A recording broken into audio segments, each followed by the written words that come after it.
Salutare și bine v-am regăsit, fraților! Astăzi pornim cu o miniserie de revelații relativ noi primite de la Elohim, adevărații noștri creatori umani din Biblie, prin intermediul lui Irael Maitreya, care este ultimul lor profet și de asemenea și fondatorul și liderul spiritual al mișcării israeliene internaționale. Aceste revelații ar putea fi deranjante pentru mulți, dar sunt totuși foarte bine intenționate, cu scopul de a ne ajuta să scăpăm de capcanele foarte perverse și criminale pe care ni le întind cei care controlează lumea actuală. Veți descoperi poate că sunt încă foarte actuale sau au fost deja confirmate într-o oarecare măsură de evenimentele care se desfășoară chiar acum în fața ochilor noștri, iar una dintre ele se referă la cel mai fierbinte subiect al momentului, în alte cuvinte la vaccin, vaccinare și la adevărul din spatele acestei mari controverse mondiale.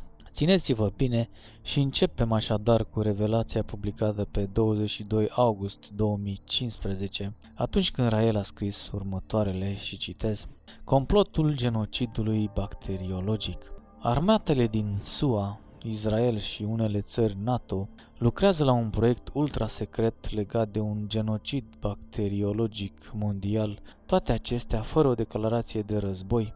Proiectul lor este acela de a răspândi boli create de om, care vor ucide toți oamenii non-albi și non-evrei. Răspândirea lor este foarte ușor de făcut, deoarece materialul poate fi transportat foarte ușor și în cantități foarte mici, cu ajutorul transporturilor normale de alimente sau materiale de bază. Agentul bacteriologic poate ținti numai oamenii care sunt non-albi sau non-evrei. Este puțin problematic pentru guvernul israelian, deoarece majoritatea palestinienilor sunt de fapt adevărați evrei din punct de vedere genetic, strămoșii lor fiind evrei, în timp ce majoritatea israelienilor nu au trăsăturile genetice ale adevăraților evrei, fiind de fapt descendenții oamenilor din Europa Centrală care s-au convertit la iudaism.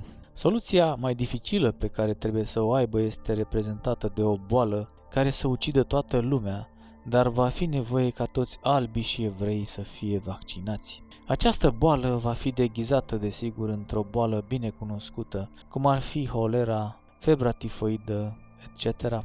Populația albă și evreiască va fi vaccinată cu forța în mod obligatoriu sub pretextul protejării umanității. Un vaccin fals și neeficient poate fi transportat sub deviza unui gest umanitar către toate țările non-albe și poate conține unele ingrediente active, făcând în felul acesta boala și mai mortală. Armatele SUA și ale Israelului au început deja să testeze aceste arme în Africa și foarte recent în Siria și vor testa de asemenea vaccinurile reale, precum și pe cele false.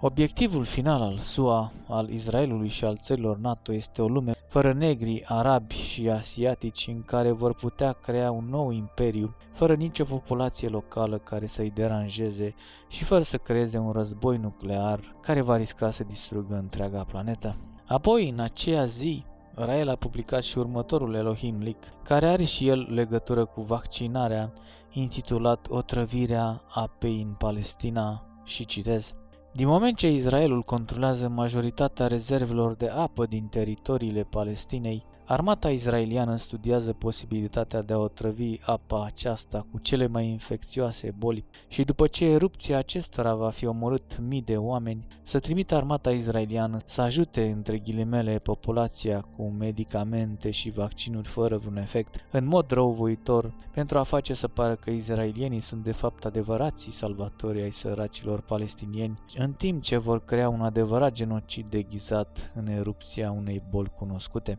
De fapt, aceasta va fi un virus creat în laborator cu aceleași simptome ale unor boli cunoscute, iar cei din media vor propaga minciuna oficială fără nicio investigație. Singura frică a armatei israeliene va fi ca nu cumva unele bacterii sau boli să poată fi transmise pe calea aerului și să omoare și pe mulți dintre cetățenii israelieni.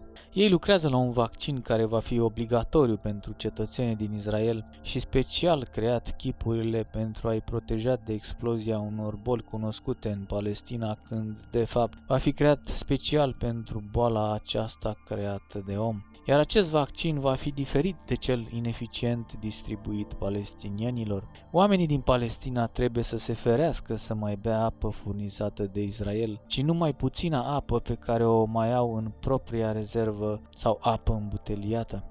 Cam atât pentru astăzi, fraților. După cum reiese din aceste revelații, vaccinul și vaccinarea nu mai sunt deloc ceea ce au fost odată, acum totul fiind controlat de armate și de marile corporații, ale căror interese nu au nicio legătură cu bunăstarea sau sănătatea oamenilor, ci doar cu propriul lor profit, care nu este niciodată de ajuns.